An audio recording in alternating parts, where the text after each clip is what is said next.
Hi everyone, Lindsay here, and this is my art channel. I believe art and Japanese dogs are inseparable, in my humble opinion, and my Shiba Inu are a huge inspiration for my art. So, I'll also be including them in some of my videos.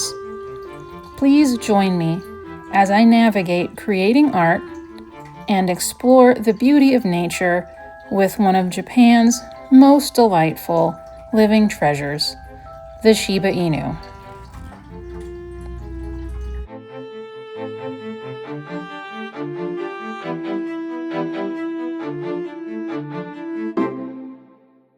Hello everybody, Lindsay here, and I have my Etchr June mystery pack just arrived in the mail.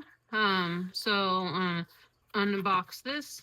And if you don't know, Etchr is a really nice little company out of Australia, and they do a lot of thoughtfully made, high quality watercolor and sketching products for urban sketching and just being out and about, plein air kind of stuff. And they are always coming up with new tools and releases and special edition things. They can be pricey. So I find that getting the mystery packs has a better value, and you can't really pick things, but they're really good about not repeating the same things that you might have got in a prior release. So generally, like 85% of the time, I'm very pleased with what I'm getting, and I think it's a pretty good value.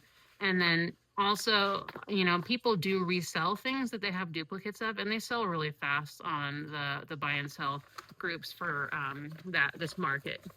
So here's the packaging, and I've opened the top, and I'm gonna pull stuff out, and I have not opened the stuff inside.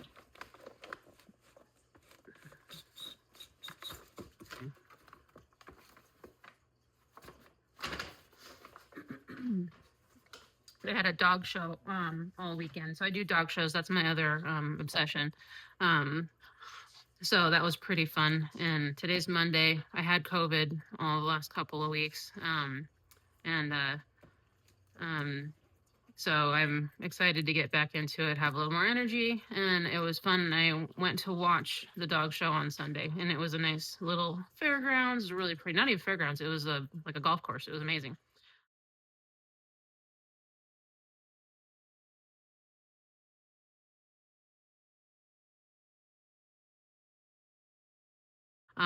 So dogs did really good, and I did some sketching while I was there. Not the best quality because it was just really, dogs don't hold still for very long. So, but I'm trying to get better at just doing like quick, like movement studies so I can kind of improve those skills. But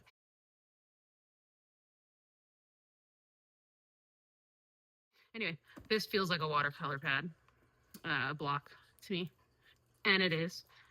It's cold press, and it's their wood pulp, which is fine. It's still good quality. So, um, it's a nice paper.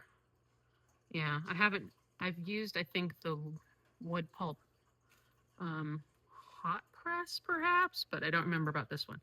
Oh, these look really exciting. I'm excited. Okay. Oh boy. Watercolor brushes. Okay. The detail set. This sounds interesting. I wonder if it's going to be a, um, the small set of, you know, number ones and point ones and whatever the things that I use for the fine detail work that I do in a lot of my dog paintings. So if that is the case, I will be super, super thrilled. Um, let's Limited edition watercolor brushes, the detail set. All right. Ooh, this is a good one. There's good stuff in here. Okay. Oh my gosh, it's a brush roll. Ew. Oh my gosh. Oh, it is purple. Oh my god, I love it. Oh. Oh, I'm totally nerding out. And there's brushes in there. Oh my god. This is I love it. Oh, it is. They're detail brushes. Oh my god. Oh, oh my gosh. I always want to trim this little one. It's always sewn shut, and I always want to snip just the top row. I have a blue one, and I might be rehoming that one at this point. Oh my god, I love them. Okay, there's a number one, and it looks like it's a liner.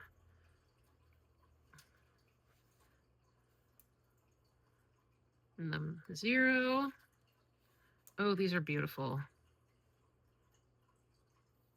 I think you can see the point on these. Like I said, their stuff is generally really well made, but oh, I love these. Oh my gosh, these are gorgeous. Okay, these are gonna go in my favorite supply. A number one, another little detail brush, and this one's probably what, a zero. That is very, very awesome. And they don't, let's see, here's the ferrule. It looks pretty well. It's like it might be aluminum or I don't know, something. But these have a good, they have a good weight to them. They're not crappy made. They don't feel cheap. Oh, this is great. Those are awesome. Wow. Beautiful. I love it.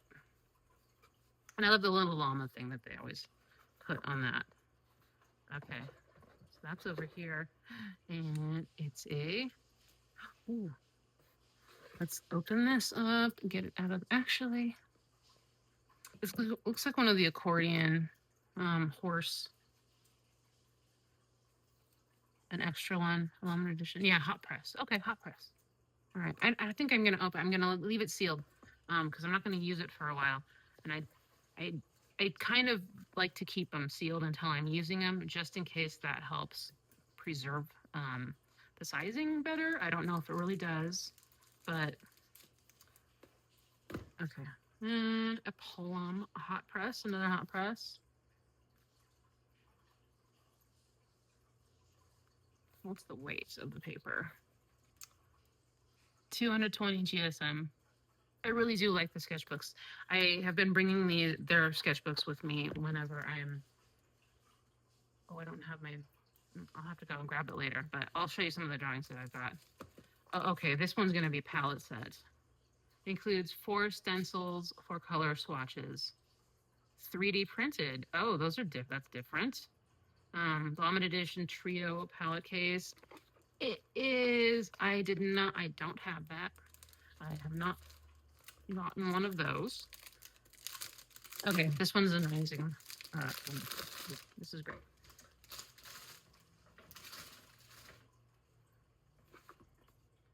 Trio palette case. I wonder if it's in a different, I wonder if it's in a fancy color too. That'd be fun. Everything in here is kind of like purplish. Maybe I'll be surprised. That'd be an extra surprise because it's already awesome. Come on, come on. You can do it. Oh, red. Okay. Wow. This is a good, meaty palette. And I do like their palettes. I have some of the smaller white ones. This one is nice. This one feels very substantial. You could still take it with you if you want to travel light. Okay. I might reinforce this part. Oh. What is that? Oh, you know what? It doesn't come with the palette. It's just the carrier. So I bet this is, where's the cover? Okay. These are little magnet tape thingies. So I'm guessing that those are meant to be, oh, these are super cute. Look at these stencils. Those are, oh my gosh, this would have been so much easier than trying to, when I was doing little swatches for my little portable round palette. How cute is that? Color swatches. Oh, there's 2 of them. Come on. Come on, you can do it. There. Those are super cute. Okay, I bet. Let me see if I. can find my other thing that it is for. Let's see.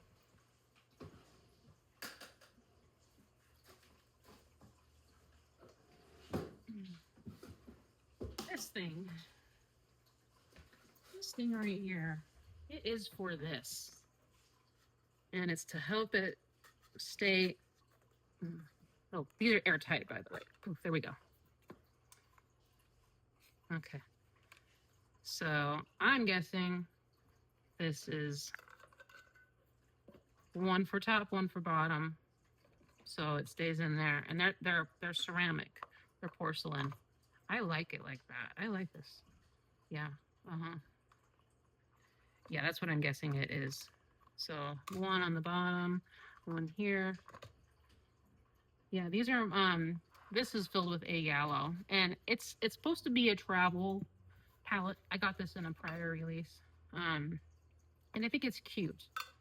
But the porcelain by itself can get pretty heavy. And when you're traveling, it's not always most convenient unless you're sitting at a table and you know you're going to be somewhere where you're at a table. It's not always like great, like in your lap. That, like when I'm on the plane, that this would kind of be at risk for falling down. But this makes it a little bit more sturdy. So I think this is great. Yeah, okay. Well, that was fun. Oh, let's see if I can get it out now. Nope. Once it goes in, it doesn't come out, I guess. Don't break it. Since they are porcelain, that is a risk. Okay. So, and a little sticker. One for here, one for there. Okay. And I do like having these little protectors. Let's see. And then there's the color swatch. I think that's what it's going to end up being for me. And maybe I'll put a little glue dab in here to keep that from falling out. But it's actually kind of nice to have it be removable too. So I don't know yet. Anyway, that part is really nice. Ooh. It's about a brick. It weighs a brick. So you could use it to defend yourself if you have to. I do appreciate the makers that understand like the needs for the portable painters and that kind of thing. I don't know, this one might be still more of a tabletop portable type of deal, which is still fine. So there is a chance that I have this one also. This could also go in here. Now this is really more of a portable one. It's lightweight. This is these are Daniel Smith paints. So I don't think I would split this up. I would leave it in here. Let's see, yeah, this does come out too. But there's nice magnets. So I think this one I still would keep. This one is definitely for something on the go. I don't know if I would put the trays in here. I think this would be, but this is nice as protection for the porcelain ones. But I think they probably could go swap those out. I like them like this though. This is nice. So that was fun. I'm gonna set this aside, and then I was gonna show you a couple other things that I got from St. Louis Art. It's another order that I had that came separately from the one I had the other day. So I was just gonna pull some of these things out.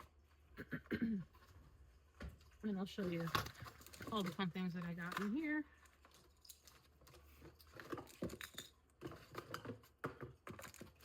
And they sent me some little extras.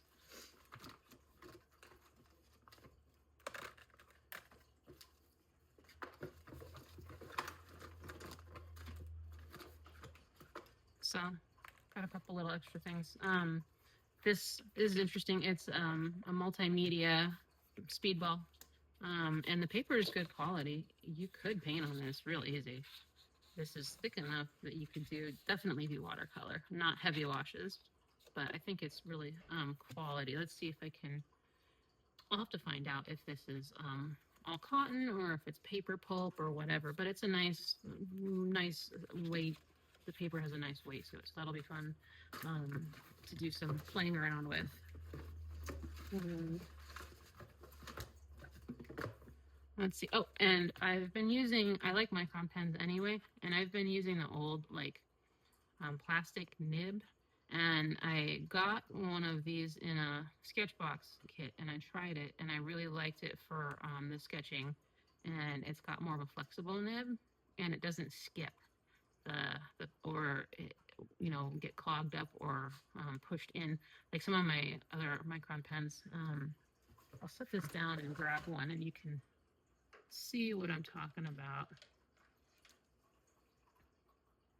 So this is the standard kind of nib.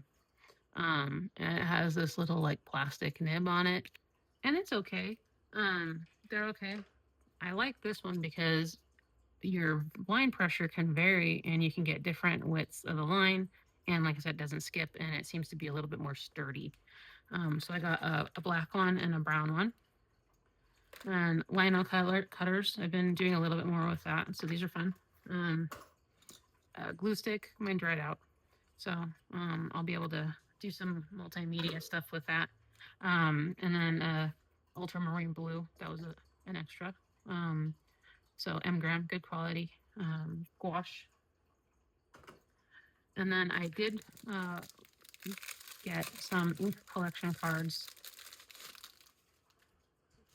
Needed a way to start tracking the inks that I've got so I don't overbuy. So these are good. And there's a whole lot of them. A whole heck of a lot of them. Yep, those are nice. So the paper's kind of plasticky though, but it works okay. So I'll be adding to those.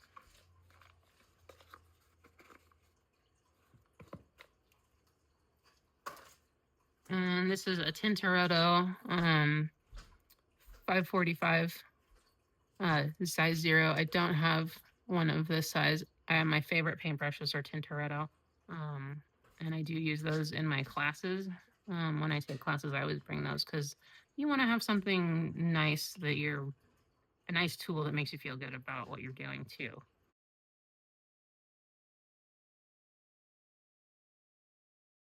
And I don't know. I don't want to bring crappy supplies to the classes and workshops that I go to. Because they're frustrating, and these are a joy to use, and so I like having that. This one's this one. It's another tiny one, but apparently I didn't need it. Look how tiny that is. That's a great detail brush. So I really like the detail brushes because I've been doing a lot more with them. And here's one of the recent projects that I did.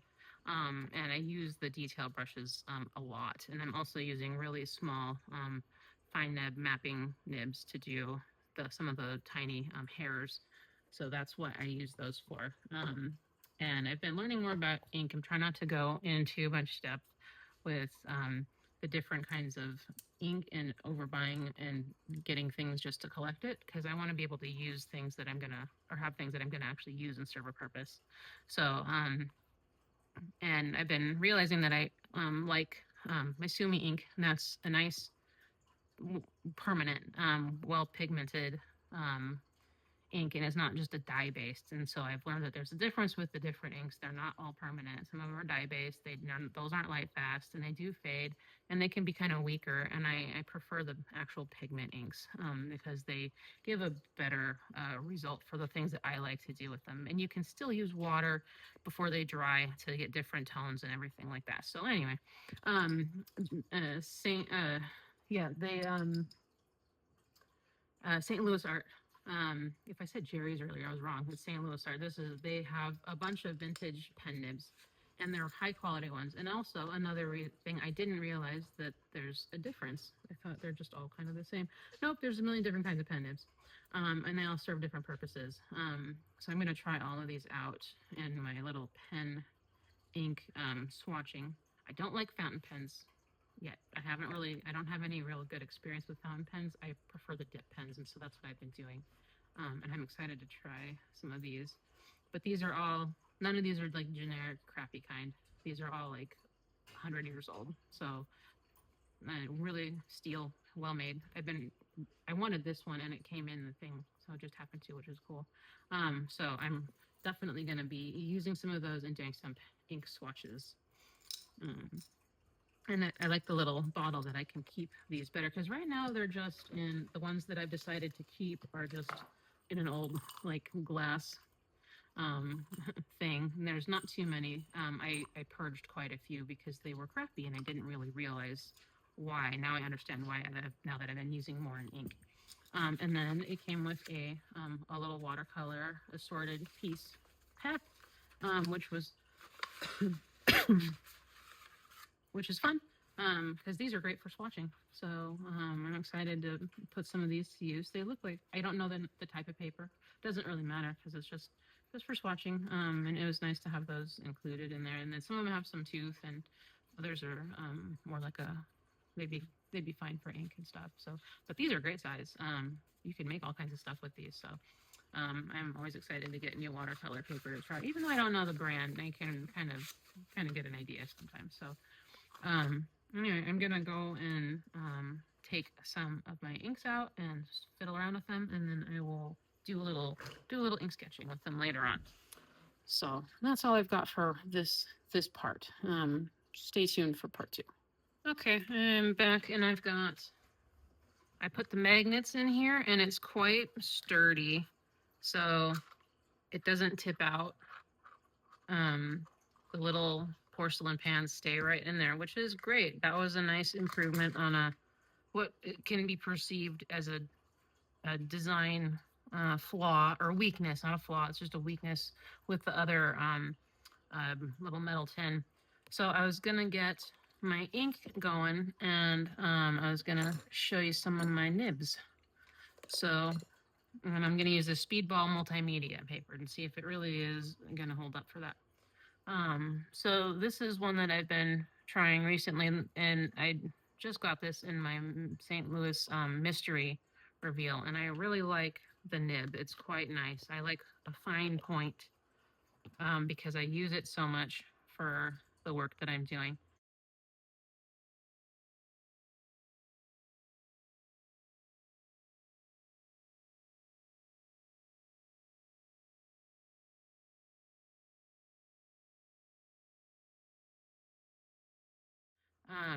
And then this is Sumi ink, which is a Japanese style ink, and they usually have like a fish glue or a rabbit glue, and then it's soot from a lamp that takes a long time to gather and then age and cure, and there's a whole process. So, but this is a nice fine point that I can get with this pen nib. It's kind of new to me, but I used it for some of the fur details in my last Sesame Shiba thing. So, and it holds a good amount of ink. So these vintage nibs are actually really nice. So these are the kind of marks that I usually will make when I'm doing my drawing and everything. So, and it doesn't skip, which is nice. And it's still got lots of ink left to go. So I'm gonna put that one back and then take out some of the new ones and just see which one of them I like best. So with new nibs, they don't always have the best flow because they have like a fine oil coating on them. So usually use them a few times and then wipe it off, and that seems to help. So these are some of my older good quality nibs, and I didn't take the best care of them earlier. Actually, this one, okay, that one isn't a great one. So I left them in the this part, and then they got wet, and so then they kind of rusted a little bit. These are old Leonard nibs, which are very good. So I'm learning to take better care. You can see they've been used a lot.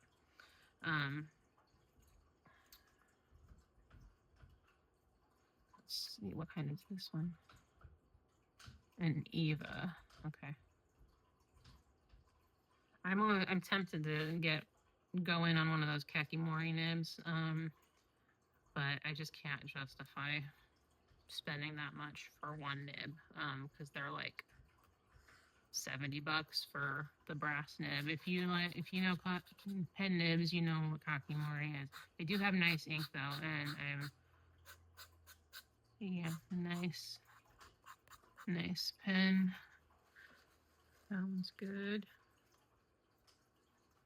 Make sure I'll wipe it off good. Okay. And this was the finest point that I have, and I would like to get more of these. And I think I did actually. I got a whole new pack of them in my last video. And I have those swirled away, I think, in here. Oh, yeah. These. So I was excited for these. These are great. So this one gets me the finest point for any of the nibs. I didn't want that much ink because I'm just doing a little test. So it's a nice, light, precise line, which is what I like for my stuff. I can get a little bit wider by pushing harder. Oh. Yeah.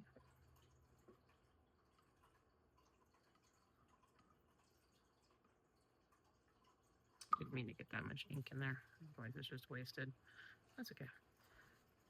I have a new bottle of that coming anyway.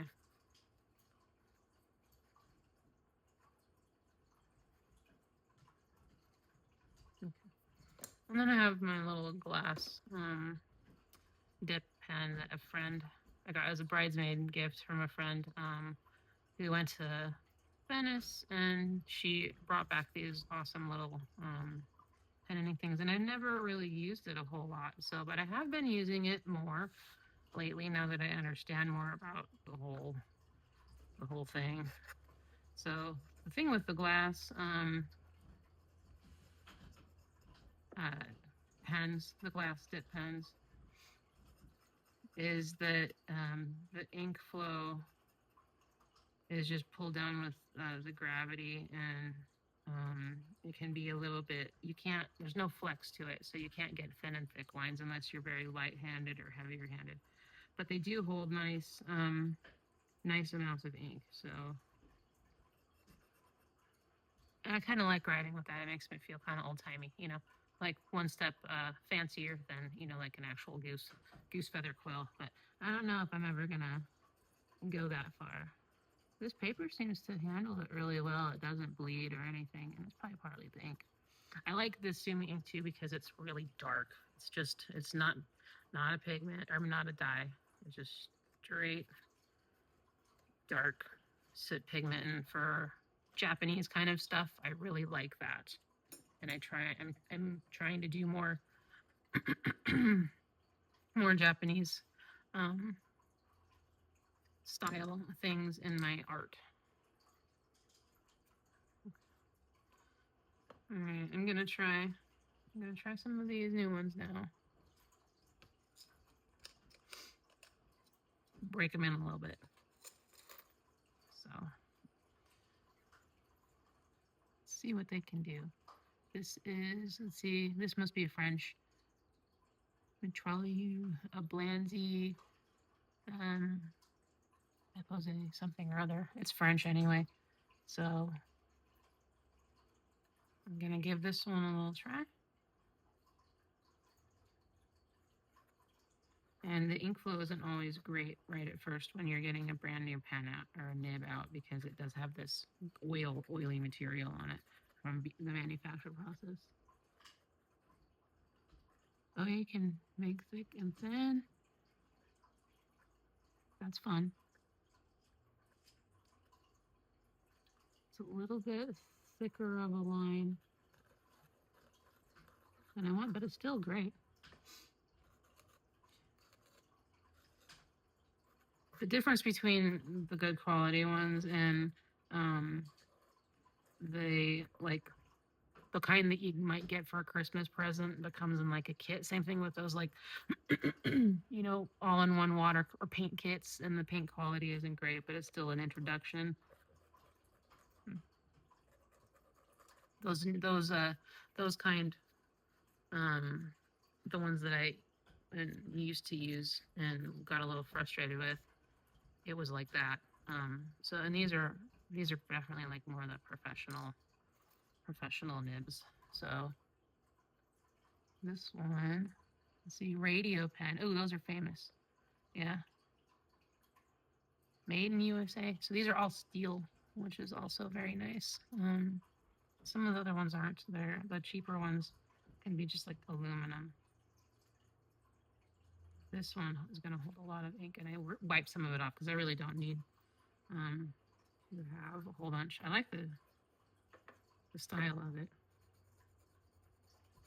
It's pretty good. Yeah. You can kind of see where it was hand ground on the bevel.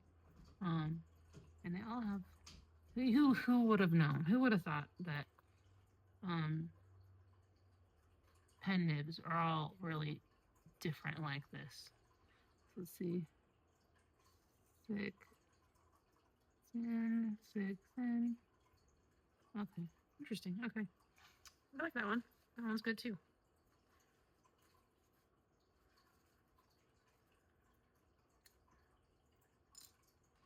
Let's try. This one's pretty. Is it brass?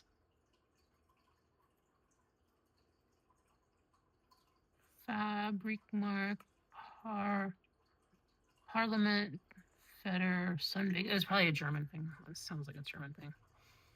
I don't want to shove it all the way in. I don't need to. But yeah, this one's gonna hold a lot too. I mean, this is what people used to write with professionally, and they didn't have like ballpoint pens. Those weren't a thing for a long time. Everyone had this type of thing, so I'm sure. And I guess in Japan, fountain pens are a real big deal. And inks in Japan make some really amazing inks too.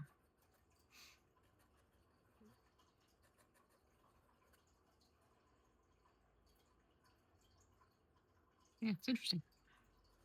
And they all have their own like little different design and strengths and everything, which is kind of cool.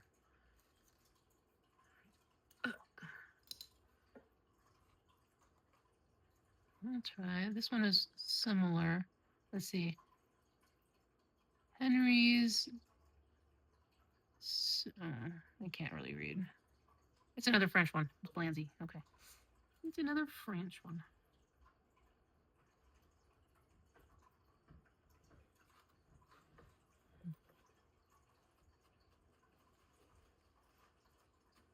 After you write with one of these really good ones, then going back to the ballpoint pen feels like going back to the Stone Ages. Because these are just so nice. If you're a writer, there's really something about connecting back to the handwriting part and not having just a keyboard to clack. This can make it a much more like tactile experience.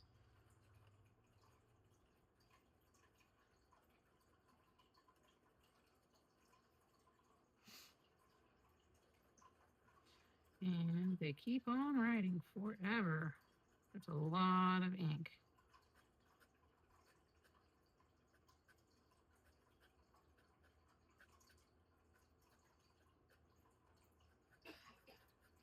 Nice fine marks too. I think we're running out. Cool. The one thing I don't have is like an inkwell. That might be kind of fun.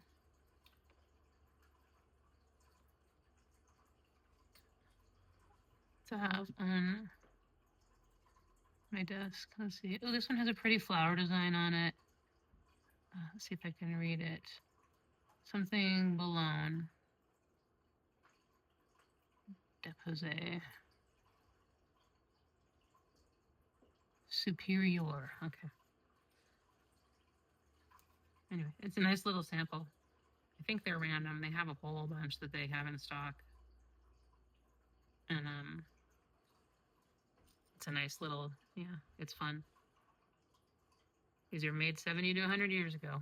That's pretty cool. This one has a really fine point. I love it already. This will be fun to do dog drawings of.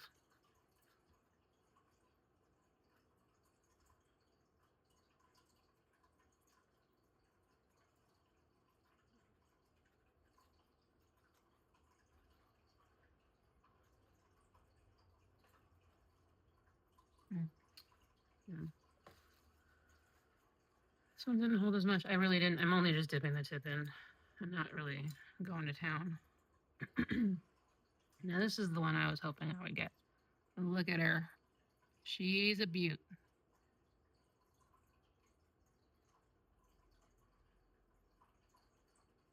Boy, I can hardly see the handwriting on that, or the maker. Something major. Let's find out what she can do. Oh yeah. This little window in there is supposed to help pull the ink down and hold extra ink. Oh yeah. Mm-hmm. Thick and thin.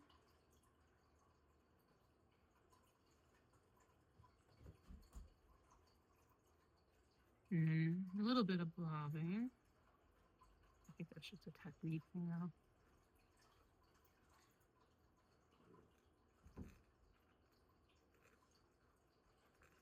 Oh yeah.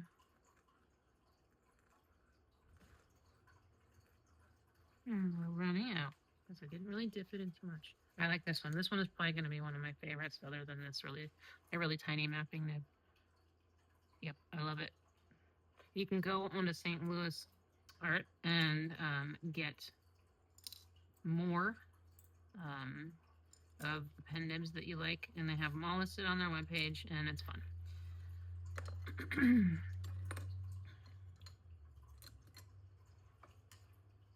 I gotta remember to not ever leave them in the pen portion if I have dipped them in water to rinse them off, and that they honestly don't need to be dipped in water to rinse off.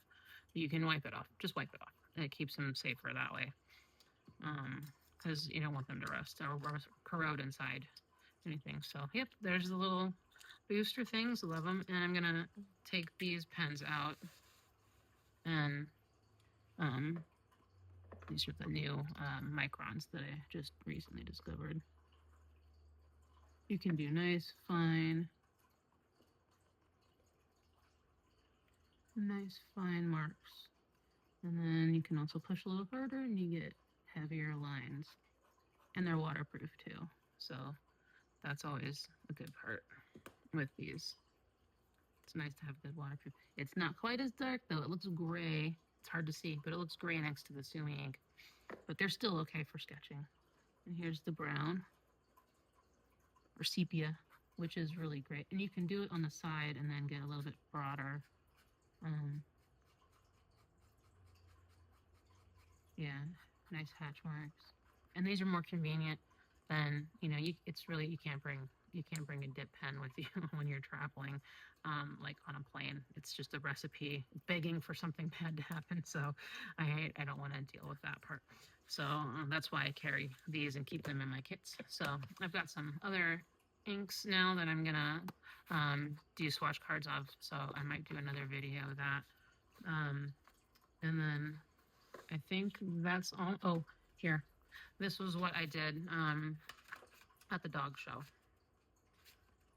So this was the showgrounds, and that's the Chambers Bay or Chambers Golf Country Club there. And then it drives down and it looks out over the water. So it's really beautiful, and it was such a lovely event. And these were just some of the little pencil sketches that I was able to do. Little movement, angles, not the best, but that's not the purpose. It's just to get the practice in and do the shading and take a look. I decided I didn't want to waste any more of this really good watercolor paper doing the sketches. So I'm going to save this for actual painting for later. But it was nice to be able to do that and then chat with all the dog show people. So.